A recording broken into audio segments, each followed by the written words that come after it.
Alléluia, gloire à Dieu. Amen. Voilà, merci au Seigneur. Et puis merci aussi à Garçon, aux frères et à toute leur petite équipe. Ils nous ont fait un bon programme de chant ce soir. Et rien qu'à travers les chants, eh bien, nous sommes bénis, fortifiés. Et nous ressentons, vous ressentez aussi la présence du Seigneur ce soir. Et peut-être pour vous qui êtes peut-être venus pour la première fois assister à une soirée de jeunesse, vous n'êtes peut-être pas à votre place forcément. Eh bien, ce soir, je suis convaincu dans mon cœur qu'il y aura une parole de Dieu pour vous. Amen. Amen. Gloire à Dieu. Ce soir, j'ai un message sur mon cœur depuis quelques jours. Et puis, ce message-là, eh bien, contrairement à ce que l'on pourrait avoir l'habitude de faire sous ce chapiteau, souvent ce sont de grandes soirées d'évangélisation. Eh bien, ce soir, j'ai plutôt un mot, peut-être pour les chrétiens, pour des garçons, des filles qui servent le Seigneur, qui travaillent pour Dieu, et puis qui rencontrent eh bien, des moments difficiles, des moments délicats, des moments eh bien, un petit peu de creuset. Et je voudrais qu'on puisse lire un texte ensemble dans la parole de Dieu pour ceux qui ont la Bible. Sinon, je vais vous faire cette lecture. Ce texte, vous le connaissez, vous l'avez déjà écouté certainement. Ça se trouve dans Ésaïe. C'est un texte d'introduction de mon message au chapitre 40 et au verset 29. Voici ce qu'il est dit. Les adolescents se fatiguent et se lassent. Les jeunes hommes chancellent. Mais ceux qui se confient en l'Éternel renouvellent leur force. Amen. Eh bien, j'ai fait ce constat, et puis certainement que d'autres serviteurs de Dieu ont fait ce constat, et même des chrétiens aussi, ont fait ce constat que parmi la jeunesse, parmi les chrétiens, les chrétiennes, même les adultes aussi qui sont chrétiens et chrétiennes, eh bien, il y a souvent ce constat de lassitude, de chrétiens, de chrétiennes qui, après avoir donné leur cœur au Seigneur, eh bien, se disent, mais après tout, c'est ça la vie chrétienne? C'est juste ça? Mais il semblerait que je m'ennuie, moi, dans ma vie chrétienne. Je vais aux réunions et puis c'est tout. J'ai l'impression que je croyais que c'était beaucoup plus, moi je croyais que c'était différent. Je suis aux réunions et puis je prie et après, et toutes les victoires que les autres font, et toutes les expériences que certains garçons, certaines filles font, et moi comment faire pour les faire ces expériences? Il semblerait que je suis triste, je suis lassé, je tourne en rond dans ma vie chrétienne. Il y a certainement un pourquoi à cela, il y a certainement une réponse à cela. Qu'est-ce qui se passe dans ma vie? Est-ce que je serais différent des autres? Est-ce que toi peut-être tu es différent des autres ou bien toi? Eh bien, c'est vrai que tu es différent des autres parce que tu es un individu à part pour Dieu. Mais malgré tout, tu es peut-être comme tous ces garçons, toutes ces filles qui ont du mal à avancer parce qu'il manque ce petit déclic.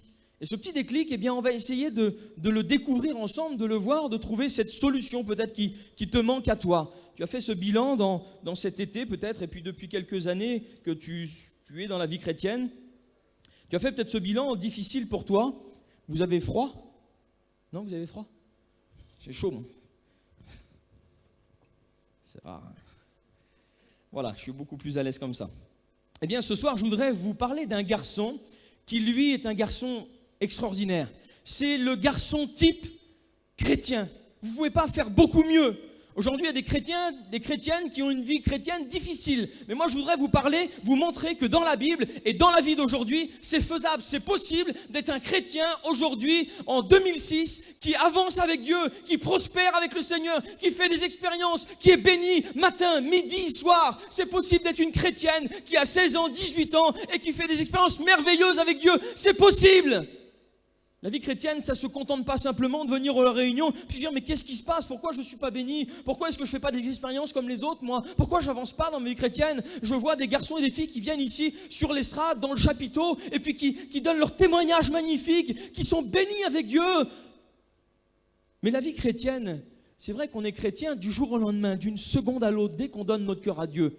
Mais ensuite, on devient un bon chrétien, une bonne chrétienne, pas simplement en priant 3 minutes par jour ou en lisant un texte dans la Bible. La vie chrétienne, c'est aussi, et on va le voir tout à l'heure, de faire preuve de détermination, de faire preuve de conviction, de faire preuve de persévérance, de faire preuve de vision spirituelle. Et puis vous allez me dire, c'est pas possible, ça, on ne peut pas être jeune et vivre ça. Eh bien si, il y a un garçon dans la parole de Dieu, vous connaissez ce garçon, et on va lire ensemble ce texte, ça se trouve dans le livre de Daniel, le jeune Daniel. Alors j'entends peut-être d'ici, j'entends là. Ah, Daniel, on connaît Daniel, on a déjà écouté prêcher 100 fois sur Daniel. Peut-être qu'il est bon ce soir de découvrir et d'essayer de détailler un petit peu, de décortiquer la vie de ce jeune garçon vraiment particulier. La 3e année du règne de Joachim, roi de Juda, Nebuchadnezzar, roi de Babylone, marcha contre Jérusalem et l'assiégea. Le Seigneur livra entre ses mains Joachim, roi de Juda, et une partie des ustensiles de la maison de Dieu. Nebuchadnezzar emporta les ustensiles au pays de Shinéar, dans la maison de son Dieu, et il les mit dans la maison du trésor de son Dieu.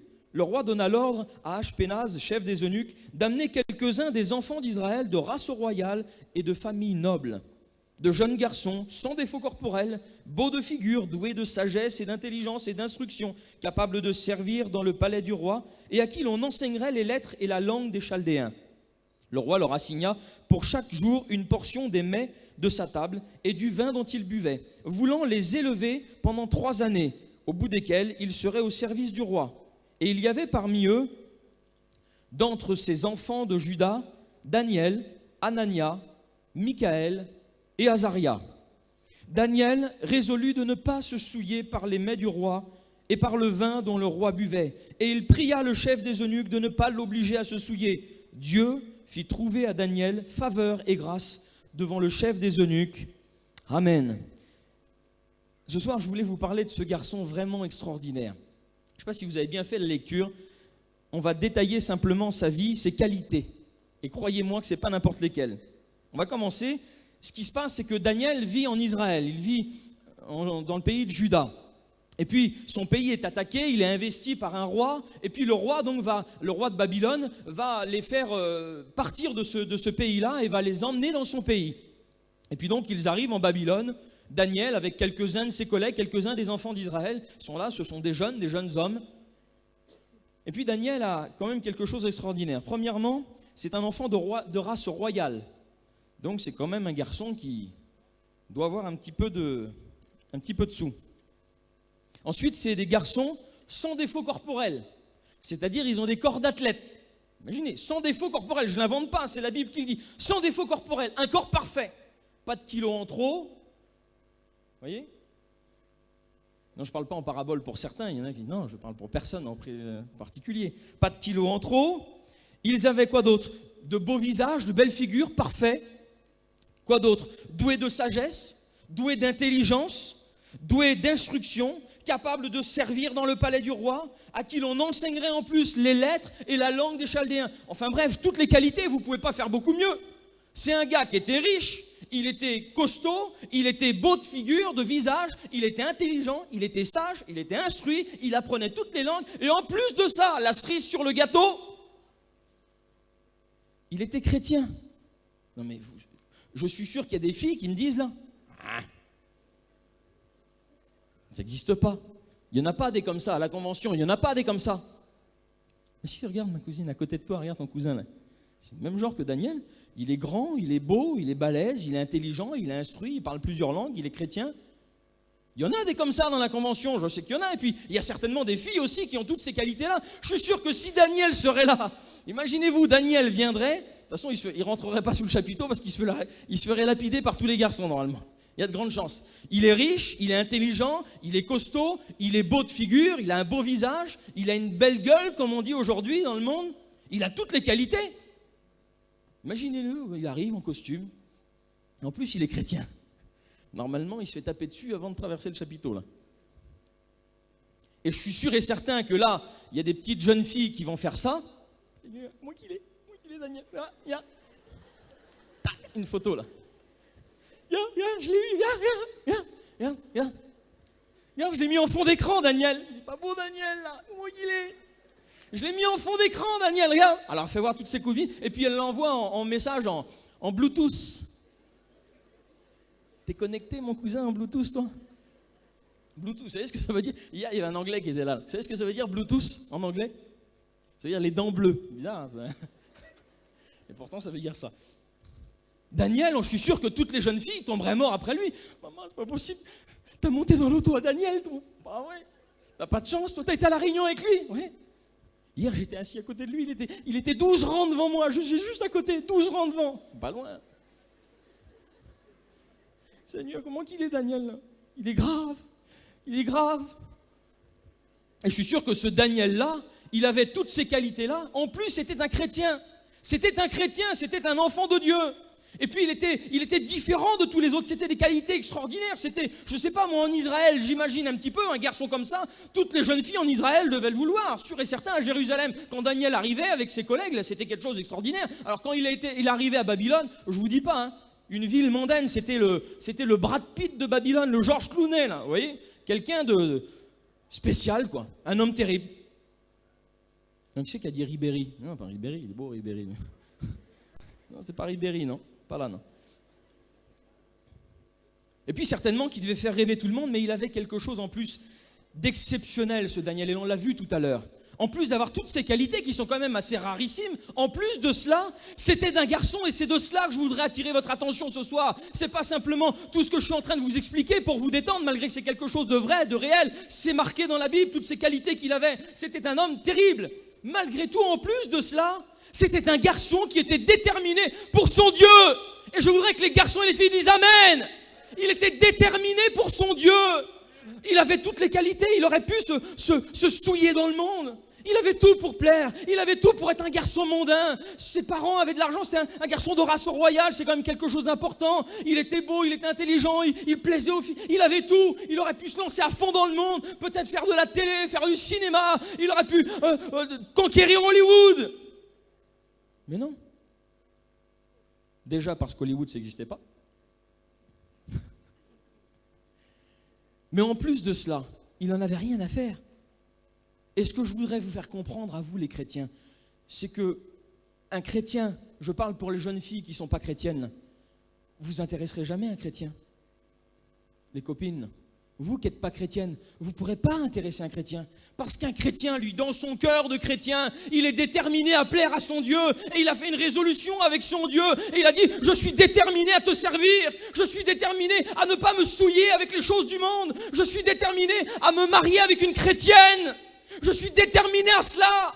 Et je ne veux pas me souiller avec les mets du roi. Je ne veux pas manger comme le roi y mange. Je ne veux pas boire comme le roi y boit. Je ne veux pas faire ce que le roi y fait. Avoir l'instruction du roi, ça ne m'intéresse pas, moi. Parce que je ne suis pas un chrétien mondain, moi. Je suis un garçon qui sert le Seigneur, qui suis déterminé à faire sa volonté. Je suis une jeune fille qui veut plaire à Dieu et qui suis déterminée à servir mon Dieu. Je suis une jeune fille qui suis déterminée à me marier avec un chrétien. J'ai gardé ça dans mon cœur. Daniel, il avait reçu quelque chose de Dieu. Il avait un rêve dans son cœur. Ce rêve-là, eh bien, il a fallu qu'il fasse preuve de détermination pour le garder. Daniel, c'était un garçon extraordinaire, spirituel. C'était un garçon, on le voit un petit peu plus loin dans le livre de Daniel, eh bien, c'était un visionnaire.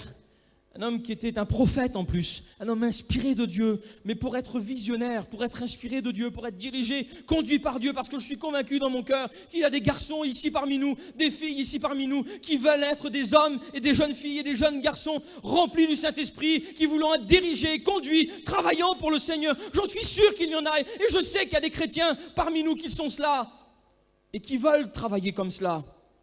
Mais pour cela, pour avoir reçu cette qualité-là que Daniel a reçue, on ne devient pas un prophète comme ça. On ne peut pas être charnel et prophète, c'est pas possible. On ne peut pas avoir des désirs, des convoitises mondaines et puis d'être un homme de Dieu, c'est pas possible. Ça ne va pas ensemble, il n'y a pas de mélange, c'est pas faisable ça. Et pour être cet homme de Dieu que Daniel est devenu, il a fallu dès le départ, tout jeune, qu'il fasse preuve de détermination. C'était rien pourtant. Manger ce que le roi lui proposait, c'était les plus grands mets. Il aurait pu dire après tout, hein, je suis pas n'importe qui, quand même, je peux quand même manger un petit homard de temps en temps, un peu de caviar, un peu de champagne, ça fait pas de mal. Hein. Non, il a préféré manger des légumes, des poireaux, des carottes et des navets. Il a fait un régime. Il a fait un petit régime. Ça vous est déjà arrivé de faire un régime? Non, je ne vais pas mettre personne mal à l'aise. Manique, c'était... Non? Qui c'est qui a dit il devrait? Qui c'est qui a dit qu'il devrait en faire un? Non, non, il n'est pas forcément obligé, non. Et puis il y en a qui ne sont pas forcément obligés. Lui, il a fait un régime. Daniel, il s'est mis à la diète, c'est-à-dire qu'il a mangé des légumes à la vapeur, bouillis. Ça vous est déjà arrivé de faire un régime? Vous avez vu comment c'est souffrant? Comment c'est dur? Alors premier jour, bon allez, ça va, voilà, bon, c'est un régime, c'est ça, c'est rare ça. Manger des poireaux, des carottes, des navets, des choux-fleurs, bon, on a l'habitude, c'est pas méchant. Puis au bout de 2 jours, qu'à côté les autres, là, ils mangent des ragoûts, et puis ils vont au McDo, ils se mangent des sandwichs le soir, là. C'est pas dur, Seigneur, comment je vais faire, mon Seigneur Jésus? Petite frite alors, non? Petite frite? Non, pas une petite frite, des légumes. Seigneur Jésus. Un petit sandwich, alors sans ketchup et sans mayonnaise alors. Non, pas de sandwich, rien du tout. C'est pas possible. Toute la journée, des navets, des poireaux, des carottes, là, je vais mourir. Eh bien, la Bible nous dit qu'au bout de 10 jours, il était en meilleure forme. Son visage était plus rayonnant que les jeunes garçons qui mangeaient des choses qu'ils avaient l'habitude de manger. Ce que je veux vous faire comprendre à travers cela, c'est que pour certains, il y en a qui pensent que la vie chrétienne, c'est une privation. C'est un sacrifice, pas possible, j'arriverai pas à mourir, il faut se priver de ça, il faut se priver de ça, pas le droit de ça, pas le droit de ça, pas le droit de ça, pas le droit. C'est pas ça. Daniel, lui, c'était un plaisir. Il tombait mort de manger ça. C'était pas qu'il n'avait pas le droit, c'est qu'il n'avait pas envie de se souiller avec les choses du monde. C'est pas que t'as pas le droit d'aller en boîte, c'est que quand t'es chrétien, t'as plus envie de faire cela. C'est pas que t'as pas le droit de fumer un joint, mais c'est quand t'es chrétien, t'as plus envie de faire cela. La Bible nous dit dans Ecclésiaste 12, jeune garçon, jeune fille, marche selon le regard de tes yeux, selon le désir de ton cœur. Fais ce que tu veux, fais ce que tu veux. Mais la suite du verset nous dit que sache que pour toutes ces choses, un jour, Dieu t'appellera en jugement. Et un jeune garçon, une jeune fille qui est chrétien, qui est chrétienne, et qui se respecte en tant que chrétien et chrétienne, eh bien est déterminé dans son cœur, a reçu cette conviction ferme et définitive de ne pas souiller avec les choses du monde, de ne pas participer aux choses du monde, de ne pas faire ce que les jeunes du monde font, parce que vous êtes différents, parce que tu es différent, toi. Tu es différente aussi, toi. Tu as reçu quelque chose de particulier, tu as reçu quelque chose dans ton cœur, tu as reçu ce rêve que Dieu a mis dans ton cœur. On l'a écouté tout à l'heure dans ce cantique. Et ça, il faut que tu le gardes, il faut que tu le préserves, il faut que tu le protèges comme un trésor. Et puis ce Daniel, eh bien, il était déterminé à faire le bien. Vous savez, il y en a qui viennent à la convention, Daniel, il était déterminé à servir son Dieu. Il y en a qui viennent à la convention et qui sont déterminés à faire le mal. Il y en a qui prennent une résolution, ils disent, maman, quelle beauté, la convention, là, ça va être grave. Là, ça va déchirer grave. Tu vas voir. De toute façon, je suis déterminé à faire le mal. Tout ce que je vais pouvoir faire, je vais le faire. Il y a des jeunes filles qui viennent à la convention, ils sont déterminés, même que l'autre ils veulent pas, ils sont déterminés à sortir avec un tel. Même qu'il veut pas, le garçon. Il faut que je l'aille quand même. Je suis déterminé. Alors elles essayent tous les moyens. Elles reprennent leur portable, un petit SMS. Alors j'ai regardé, j'aime bien moi de temps en temps regarder les portables des jeunes garçons, des jeunes filles. Il y a quelques jeunes autour de nous dans notre famille. Et puis je regardais des images, des fonds d'écran, là, vous savez. Alors il y en a, il y a une bouche, un tchoum, là. Puis marqué, je te kiffe. Voilà, ils envoient ça veut tout dire. Hein. Normalement, s'il n'a pas compris avec ça, là, mais même qu'il ne veut pas, elle continue, elle persiste encore. Puis on envoie des messages, je t'aime. Et puis j'ai vu des messages, alors ça, il y a longtemps que ça existe, mais je t'aime aujourd'hui. Comment c'est ? Plus qu'hier, mais moins que demain. Ah Seigneur, Jésus, pas beau, hein. Je voudrais être une cigarette.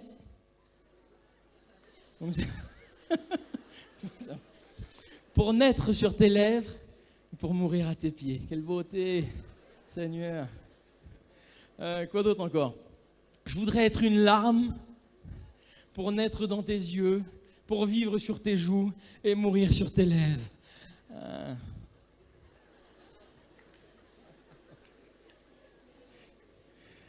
Si avec ça, il n'a pas compris, le garçon. Elle est déterminée à sortir avec. À ton moment, même que lui, il ne veut pas, elle est déterminée à faire son possible à sortir avec lui. Elle va faire tout ce qu'elle peut. Il y a des jeunes qui sont déterminés aujourd'hui à faire certaines choses. Des jeunes qui sont déterminés à faire le mal. Je voudrais vous raconter cette histoire véridique d'une jeune femme qui était mariée, qui avait son foyer, une jeune sédentaire. Écoutez cette expérience vraie qui a été expliquée par un serviteur de Dieu des Assemblées de Dieu, un pasteur missionnaire. Il expliquait ceci. Qu'un jour, une femme qui vivait dans son foyer avec son mari, elle pas chrétienne, son mari pas chrétien, et son mari était un homme du monde, buvait, sortait. Et puis à chaque fois qu'il rentrait, bien souvent il frappait sa femme, il frappait les enfants, et puis il la frappait et frappait encore, et cela durait des semaines, des mois. Et au bout de plusieurs années, cette femme qui ne supportait plus cette vie de misère, cette vie de malheur, cette agressivité constante de son mari, eh bien un jour elle a résolu quelque chose dans son cœur, et elle était déterminée à faire quelque chose. Après avoir pris des coups comme jamais, elle était bleue, les yeux bleus, ses enfants avaient été aussi frappés par son mari qui était saoul. Et puis elle s'est dit, c'est pas possible, je ne peux plus continuer comme ça. Alors l'histoire nous dit qu'elle est allée dans le village, dans la ville, puis elle a fait quelques kilomètres à pied, elle est sortie de chez elle avec son par-dessus, et puis elle a commencé à marcher, puis elle est arrivée dans une armurerie. Et lorsqu'elle est rentrée chez l'armurier, elle lui a demandé une arme. Elle a dit, monsieur, voudriez-vous me vendre un pistolet ? Puis donc, l'armurier lui a vendu cette arme. Et elle est repartie avec l'arme sous son manteau, déterminée à tuer son mari. mettre fin à la vie au jour de son mari, mettre fin au jour de ses 2 enfants et mettre fin à ses jours. Une histoire vraie. Et puis elle est repartie, marchant, mètre après mètre, pas après pas. Puis la mort dans l'âme, cette conviction dans son cœur, déterminée à faire le mal, à ne plus vouloir vivre cela, à ne plus vouloir vivre cet enfer, cette catastrophe continuelle et journalière, ne veut plus, elle est déterminée à faire le mal. Et puis l'histoire nous dit qu'elle passe dans cette rue, et dans cette rue, elle écoute de la musique. Ses regards se tournent vers ce panneau, cette pancarte, où il est écrit « Église évangélique ». L'histoire nous dit que cette femme rentre discrètement, personne ne la voit, elle s'assied au fond. Lorsqu'elle s'assied au fond de la salle, avec son pardessus, le revolver dans son pardessus, les gens sont en train de chanter des cantiques et puis tout d'un coup, les chrétiens commencent à prier Dieu. Personne n'a vu cette femme. Et puis à ce moment-là, une prophétie se fait entendre. Écoutez cela. L'arme que tu tiens dans ta main est beaucoup trop dangereuse pour toi. Pose-la. Je vais mettre dans tes mains des armes beaucoup plus puissantes qui porteront la vie au lieu de la mort. Pose cette arme. Laisse-moi mettre dans tes mains des armes beaucoup plus puissantes.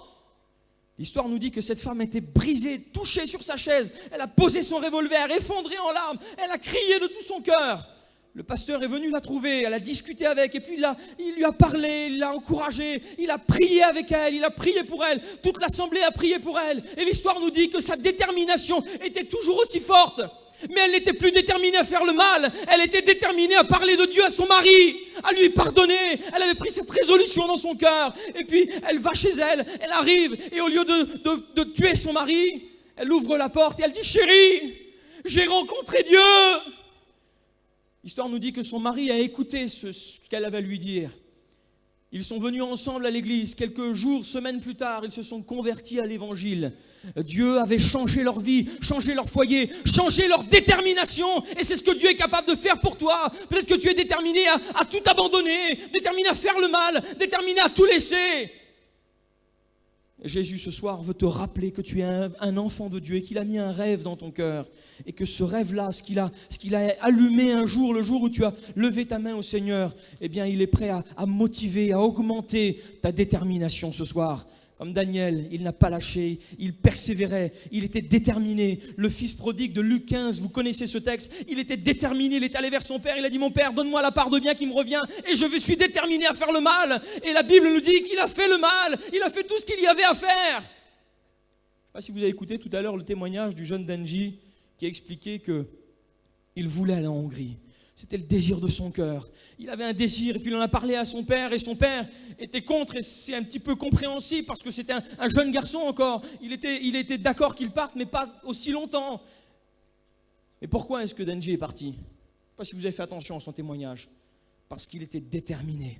Seigneur, mon cœur il brûle pour aller là-bas, Seigneur. Mon cœur il brûle pour travailler pour toi, je t'en supplie. Il est allé vers sa mère, il a parlé à sa mère, il est allé vers son père, il lui a parlé, mais rien n'y faisait. Il s'est placé devant Dieu, il a prié. Seigneur, je suis déterminé à te servir, je suis déterminé à te plaire. Et puis à force de prière, à force de détermination, à force de persévérance, eh bien il est allé vers son père et au lieu comme le fils prodigue de dire « Tata, donne-moi la part de bien qui me revient, donne-moi de l'argent, et puis je vais aller dans le monde. » Il a dit, Tata, donne-moi de l'argent, et je vais aller évangéliser le monde. Voilà le comportement d'un chrétien. Voilà le comportement que tu dois avoir ce soir, jeune garçon, jeune fille. Il faut être déterminé à servir Dieu, déterminé à faire le bien, quoi qu'il arrive, même si ce n'est pas toujours facile. Et vous savez, la détermination, eh bien, elle est communicante. Parce que Daniel, sa détermination, il l'a communiquée à ses 3 collègues. Shadrach, Meshach et Abednego, il leur a communiqué cette détermination, cette conviction. Ils étaient ensemble, unis pour travailler pour leur Dieu et ils ne voulaient en aucun cas se souiller avec les mets du roi. Et vous connaissez l'histoire qui leur est arrivée. Ces trois collègues sont allés dans la fournaise et puis ils ont été préservés, gardés par Dieu grâce à leur détermination, mais grâce à leur persévérance. Et voilà le deuxième point, je veux bientôt terminer. Le deuxième point qui est important dans la vie d'un chrétien, d'une chrétienne. Faire preuve de détermination, c'est formidable, c'est ce dont on a besoin. Et il arrive parfois que ce n'est pas facile. C'est difficile de tenir le coup. Je sais ce que c'est. Vous savez ce que c'est. Et puis parfois, il faut faire preuve de persévérance. Lorsque Daniel était dans la fosse, ce n'était pas facile pour lui. Ce n'était pas une partie de plaisir. Lorsqu'il était adoré par tous, c'était bien, mais lorsqu'il était dans la fosse et qu'il était en train de se faire convoiter, non plus par les jeunes filles, mais par 4 ou 5 ou 10 lions, croyez-moi que c'est plus la même chose là. Et à ce moment-là, Daniel, eh bien, il a fallu qu'il fasse preuve de persévérance. De persévérance. Dieu a mis dans son cœur de la persévérance. Vous connaissez ce cantique. Et puis pour bien vous sensibiliser sur ce cantique, sur le message, j'aurais aimé que Steven puisse nous chanter ce cantique. Écoutez bien, vous connaissez ce chant, mais écoutez bien les paroles. Prenez-en conscience, après ce que je viens de vous dire, d'être déterminé.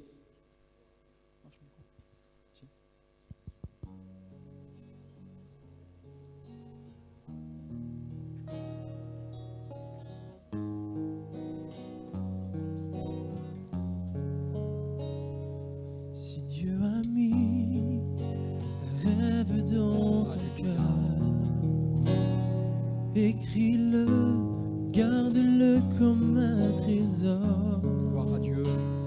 Quoi qu'on dise, protège la vision. Alléluia.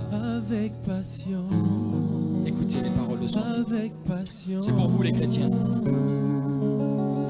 Pour toi peut-être qui est découragé ce soir. Si Dieu a mis un rêve dans ton cœur, Dieu a mis un rêve dans le cœur de chaque chrétien, écris-le, de chaque chrétienne. garde-le comme un trésor. Il faut le garder fort, fort. Quoi qu'on dise, Que rien ne puisse détourner cela de toi. la vision. Avec passion. Alléluia. Quand tu sais de tout ton être, Gloire à Jésus. je serai, ne viens pas de toi. Même si tu ne vois que le contraire, persévère.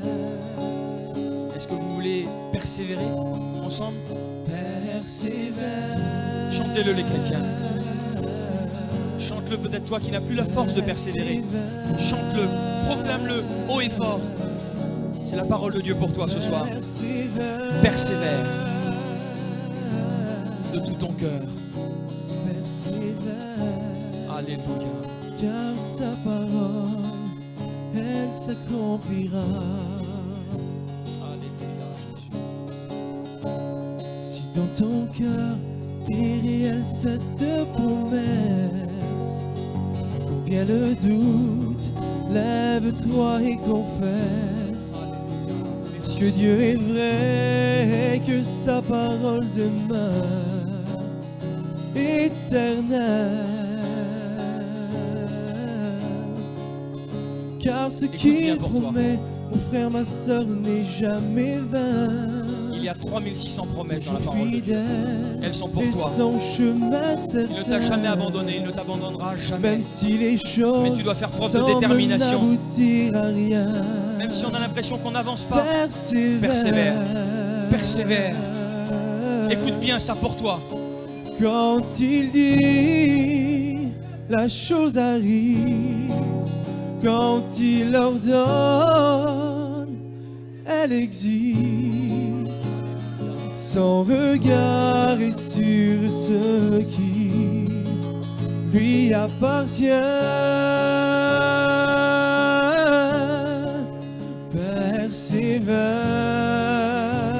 Persévère. Persévère.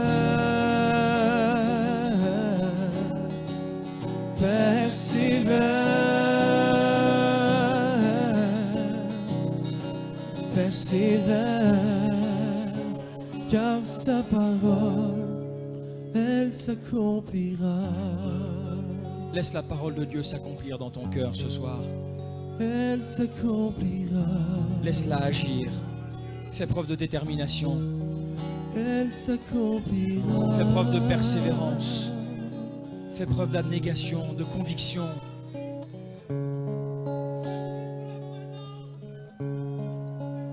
Elle s'accomplira. Alléluia. Gloire à Jésus. Merci Seigneur. Persévère. Sois déterminé. Et même si c'est dur, même si tu es dans la fosse, Daniel s'est trouvé dans la fosse, il était environné de lions, même si l'ennemi est autour de toi comme un lion rugissant, cherchant à te dévorer, te persécutant matin, midi et soir, persévère. Même si Daniel, ce jour-là, il était seul, il n'y avait plus ses copains qui étaient avec lui, il n'y avait plus sa compagnie qui était avec lui, il était seul. Aux yeux du monde, il était seul. Mais Dieu a envoyé un ange pour lui. Et même quand tu crois que tout est fini, même quand tu crois que tu es seul, même quand tu crois que Dieu t'abandonne, eh bien Dieu ne t'abandonne pas. Dieu ne t'abandonne pas. Si toi tu fais preuve de persévérance, persévère, fais preuve de détermination, de conviction forte spirituelle. Daniel a persévéré dans 3 choses. Et on va terminer sur ces 3 points-là.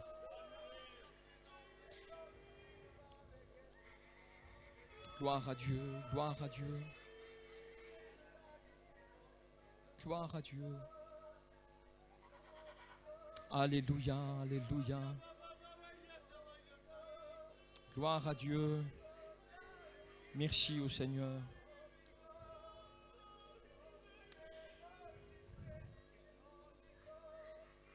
Gloire à Dieu. Je voudrais qu'on fasse silence, s'il vous plaît, quelques instants. Je voudrais qu'on fasse silence quelques instants, s'il vous plaît. La Bible nous dit que l'Esprit est soumis au prophète. Et je voudrais simplement terminer sur ces 3 points-là. Ensuite, on va louer le Seigneur, adorer le Seigneur. On a encore du temps, il n'est pas très tard. On va demander ensuite peut-être à Garçon et son équipe qui nous conduisent dans un moment de louange. Parce que c'est ce dont vous avez besoin, les chrétiens.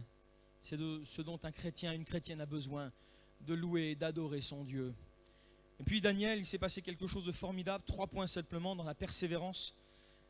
Il a persévéré, Daniel 6, 10, dans la prière.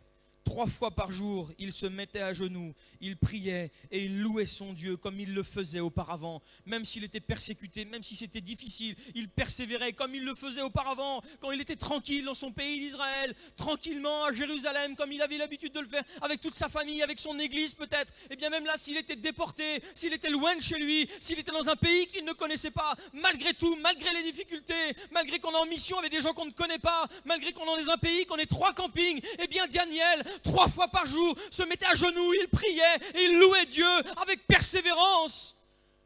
Avec persévérance. Persévérer dans la prière. Daniel 6, 4. Alors les chefs cherchèrent une occasion d'accuser Daniel en ce qui concerne les affaires du royaume, mais ils ne purent trouver aucune occasion ni aucune chose à reprendre parce qu'il était fidèle et qu'on n'apercevait chez lui ni faute ni rien de mauvais. Persévérer dans la prière, persévérer dans la fidélité. Personne ne pouvait rien dire contre Daniel parce qu'il était fidèle. Il n'y avait rien de mauvais en lui, il était fidèle. Et puis le 3e point, Daniel 6, 16, lorsqu'il était dans la fosse aux lions, il a persévéré dans la prière et dans la foi. Il a persévéré dans la foi, il avait l'assurance que son Dieu allait envoyer un ange pour fermer la gueule du lion.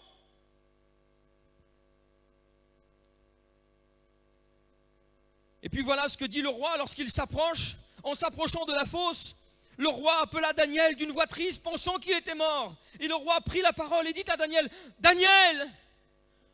Daniel, serviteur du Dieu vivant, ton Dieu que tu sers avec persévérance, a-t-il pu te délivrer des lions ?» Et Daniel dit au roi, « Roi, vis éternellement, mon Dieu a envoyé son ange et fermé la gueule des lions qui ne m'ont fait aucun mal parce que j'ai été trouvé innocent devant lui. Amen. » Le roi, malgré toutes les propositions qu'il a faites, le manger, le boire, l'intelligence, la formation intellectuelle, le roi lui a tout proposé, il lui a tout mis à disposition et c'est ce que le monde va vous faire, il va tout vous proposer. Et bien malgré tout, le roi, à la fin, il s'est rendu compte, il n'avait pas d'autre solution que de dire, « Daniel, ton Dieu que tu sers avec persévérance. » Il s'est rendu compte que Daniel faisait preuve de persévérance, même quand tout va mal, même quand rien n'est facile, même peut-être quand ta fiancée te laisse, même peut-être quand tu t'engueules avec tes parents, même peut-être quand ton cousin t'a fait du mal, quand ta cousine ne te parle plus depuis des mois, même si rien ne va, si tu es incompris. Eh bien, Daniel est resté persévérant. Parce qu'il était fidèle, il aimait son Dieu, il était déterminé. Et je voudrais rester sur ce mot-là, que ce mot reste gravé dans votre cœur. C'est ce que Dieu attend de vous, des garçons et des filles qui soient déterminés, déterminés à servir Dieu dans les conventions, déterminés à servir Dieu dans les retraites spirituelles, déterminés à servir Dieu dans ton église, mon frère. Déterminé à servir Dieu dans ton groupe de jeunesse, ma sœur. Déterminé à servir Dieu dans ta famille. Déterminé à servir Dieu de témoignage devant ton copain, peut-être devant ta fiancée. Déterminé à servir Dieu dans tout ce que Dieu peut te confier. Déterminé à servir Dieu même si tout va mal, même si rien ne va. Déterminé à servir Dieu avec persévérance. C'est le mot que j'avais sur mon cœur ce soir. Et je voudrais maintenant qu'on puisse fermer les yeux, prier le Seigneur, continuer, non pas rechercher la présence de Dieu, parce que la présence de Dieu est là ce soir. On en a tous conscience que Dieu veut bénir ce soir, comme chaque réunion de jeunesse. Le Seigneur veut intervenir et il veut te bénir, parce qu'il y avait pour toi ce soir une parole de Dieu, peut-être pour des garçons et des filles qui ne comprenaient pas pourquoi leur vie chrétienne n'avançait pas. Eh bien peut-être parce que jusque-là, tu ne faisais peut-être pas preuve de détermination. Tu ne faisais peut-être pas preuve de persévérance. Eh bien ce soir, à travers la parole de Dieu, à travers ce message, peut-être pour toi qui écoutes, à ce moment-là, c'est ce que Dieu attend de toi, de la détermination, de la persévérance dans la prière, dans la fidélité, dans la foi en ton Dieu. Fais-lui confiance. Fais-lui confiance dans tous les domaines de ta vie. Le matin lorsque tu te lèves, l'après-midi lorsque tu pries, fais-lui confiance. On loue le Seigneur ensemble ?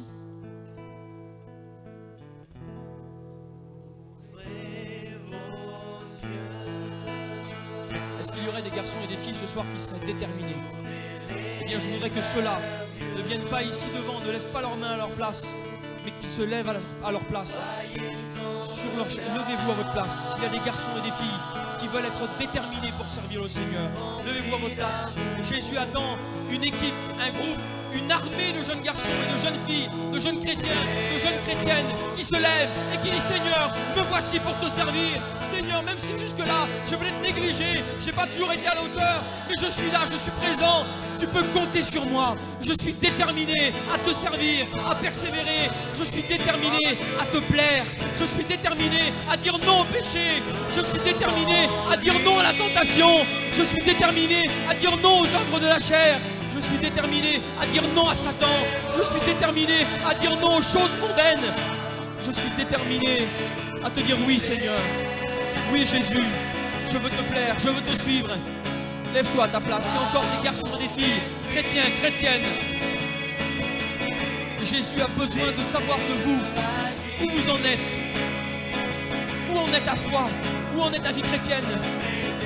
Fais un bilan aujourd'hui. Et si tu as conscience aujourd'hui que tu as besoin de plus de détermination, eh bien lève-toi à ta place et dis: Seigneur, je suis là et je suis déterminé à te servir. J'ai besoin que tu augmentes de la vigueur, que tu augmentes ma force, que tu renouvelles ma force pendant la marche.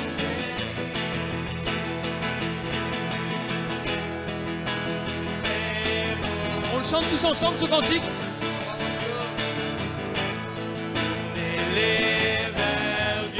Louez le Seigneur ce soir. Adorez-le les chrétiens, les chrétiennes. Chantez à Dieu de tout votre cœur. Proclamez-lui ce que vous avez dans votre cœur. Rempli d'amour pour vous.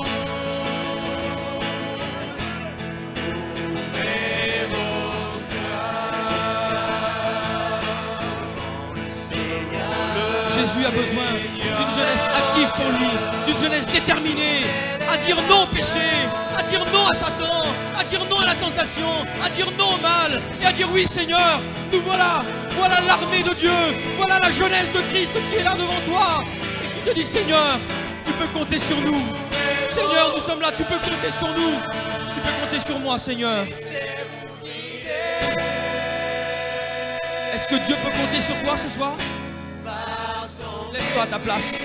Est-ce que Dieu peut compter sur toi ce soir? Lève-toi à ta place, jeune garçon, jeune fille.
toi maintenant. Ton désir s'accomplit, ton rêve s'accomplit dans cette soirée. Gloire à Dieu. Alléluia, on continue de prier le Seigneur un instant. Gloire à Dieu. Amen. Gloire à Dieu. Gloire à Jésus.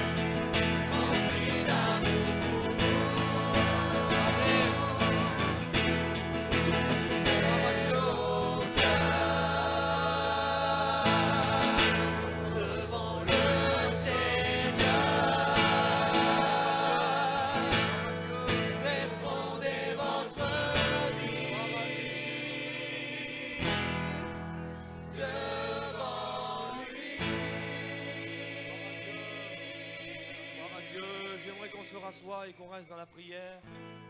Gloire à Dieu. Un instant de silence, les yeux fermés.